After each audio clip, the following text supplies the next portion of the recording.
NRC. নমস্কার, যাদের voter লিস্টের নাম আগেই কেটে গেছে, এবার যে ড্রাফট লিস্ট প্রকাশিত করা হবে তারপরও যাদের নাম থাকবে না তাদের ভোটার লিস্টের নাম তোলার কাজ শুরু হচ্ছে। অর্থাৎ খসড়া তালিকা প্রকাশের পরে শুরু হচ্ছে নতুন ভোটারের নাম তোলার কাজ। সেখানে আপনার যে কোনো নতুন যারা রয়েছেন ইয়ং জেনারেশন তারাও এখানে আবেদন করতে পারবেন, এবং যাদের নাম কাটা গেছে, বাইরে থাকতেন বা বিভিন্ন কারণে ভোট দিতে পারেননি, এই কারণে নাম কাটা গেছে বা বিভিন্ন কারণে হতে পারে, সেক্ষেত্রে তারাও কিন্তু এখানে ভোটার কার্ডের নাম নতুন করে তুলতে পারবেন। এবার ইনুমারেশন ফর্ম শেষ হওয়ার পর খসড়া তালিকা ভোটার প্রকাশের প্রস্তুতি চলেছে জোর কদমে। খসড়া তালিকা প্রকাশের পরে শুরু হবে ভোটার তালিকায় নতুন নাম তোলা পর্ব। তো সব থেকে এটা একটা বড় আপডেট বন্ধুরা, এরপরেই কিন্তু আপনাদের হিয়ারিং হবে, এবং এখন নতুন নিয়মে কিন্তু বন্ধুরা ফর্ম ফিল আপ হচ্ছে অনলাইনে। তো কীভাবে ফর্ম ফিল আপ হচ্ছে নতুন নিয়মে সেটা বন্ধুরা আপনাকে আমি দেখিয়ে দেব। এবার কমিশনের কমিশন থেকে মানে ইলেকশন কমিশন থেকে প্রাপ্য তথ্য অনুযায়ী ইতিমধ্যে ভোটার তালিকায় নাম তোলার জন্য 3,22,221টি ফর্ম জমা পড়েছে অনলাইনে কিংবা অফলাইনে। এখন তো সব অনলাইনে হচ্ছে। 16 ডিসেম্বর খসড়া তালিকা প্রকাশের পর এই ফর্মগুলি যাচাই করে তালিকায় নাম তোলা কাজ শুরু হবে। মানে অলরেডি কিন্তু 3 লক্ষ মানুষ কিন্তু সেখানে ইয়ং জেনারেশন রয়েছে, ইয়ং ছেলেমেয়েরা রয়েছে, প্রথমবার যারা নাম তুলে যাচ্ছেন, এবং তারা বয়স্ক লোক তারাও কিন্তু রয়েছে এখানে। তো এখানে এখন কী হবে, অনলাইনে ফর্ম ফিল আপ করলে 2-3টা ফর্ম বেরোবে, সেখানে আপনার যে ডিক্লারেশন সেটাও রয়েছে, এসআইআর এর যে ব্যাপারটা সেটা কিন্তু রয়েছে বন্ধুরা। তো আধার কার্ডের সঙ্গে অবশ্যই কিন্তু আপনার মোবাইল নাম্বার লিঙ্ক থাকা চাই, তবে কিন্তু আপনি অনলাইনে নতুন ভোটার কার্ডের জন্য ফর্ম ফিল আপ করতে পারবেন। ঠিক আছে, এই যে যারা যারা আবেদন করেছেন বা যারা পরবর্তীতে বা আজকেও কালকেও যারা আবেদন করবেন তারা কিন্তু অবশ্যই তাদের মনে রাখবে, তাদের কিন্তু ভেরিফিকেশন করতে হবে। ভেরিফিকেশন করার পরে কিন্তু বাড়িতে বন্ধুরা ভোটার কার্ডটা আসবে। আচ্ছা, নতুন নাম তোলা কাজ অর্থাৎ 6 নম্বর ফর্ম পূরণ করে নাম তোলা কাজ শুরু হবে। এসআইআর এর বিজ্ঞপ্তি জারির সঙ্গে সঙ্গে ভোটার তালিকা ফ্রিজ করে দেওয়া হয়েছিল।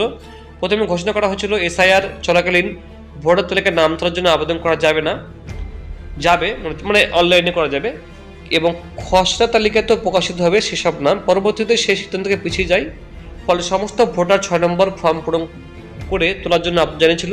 সেই ফর্মগুলি প্রক্রিয়াকরণের কাজ স্থগিত রাখে কমিশন। জানা যাচ্ছে মোট 3,22,212টি ফর্ম ইতিমধ্যে এখন পর্যন্ত আরও হচ্ছেই, জমা পড়ছে এখনও। তাদের কিন্তু খসড়া তালিকা প্রকাশের পর ফর্মগুলি যাচাই করা হবে, তাদের ডকুমেন্ট চেক করা হবে, এবং তাদের সমস্ত কিছু প্রশ্ন করা হবে, তারপরে কিন্তু বন্ধুরা তাদের নাম কিন্তু ভোটার তালিকায় উঠবে। এছাড়াও খসড়া তালিকা প্রকাশের দিন থেকে ভোটার তালিকায় নাম তোলার জন্য 6 নম্বর ফর্ম পূরণ করে আবেদন জানানো যাবে। কমিশন সূত্রের খবর, অফলাইন এবং অনলাইন উভয় পদ্ধতিতেই নতুন নাম তোলার জন্য আবেদন করা যাবে। কমিশন নির্ধারিত পদ্ধতিতে ফর্ম পূরণ করতে হবে। অফলাইনে ফর্ম পূরণ করার জন্য বুথ লেভেল অফিসার মারফত তা জমা দেওয়া যাবে কিনা সেই ব্যাপারে এখনও কিছু জানায়নি কমিশন। অফলাইনে কথা বলা হচ্ছে, যেটা ফর্ম ফিল আপ করে জমা করে দেওয়া হয়। তবে নতুন ভোটাররা বিডিও অফিস, এসডিও অফিস এবং জেলা শাসকের কার্যালয়ে পূরণ করা ফর্ম জমা দিতে পারেন বলে জানা যাচ্ছে। ফেব্রুয়ারি মাসে যে চূড়ান্ত তালিকা প্রকাশিত হবে সেই তালিকায় আবেদনকারী নতুন ভোটারদের নাম থাকবে, মানে ফেব্রুয়ারি মাসে নাম তাদের থাকবে। এদিকে ইতিমধ্যে জমা পড়া ফর্মের মধ্যে শীর্ষে রয়েছে দক্ষিণ 24 পরগনা। এই জেলায় নাম তোলার জন্য মোট 47,810টি ফর্ম জমা পড়েছে এখনো পর্যন্ত।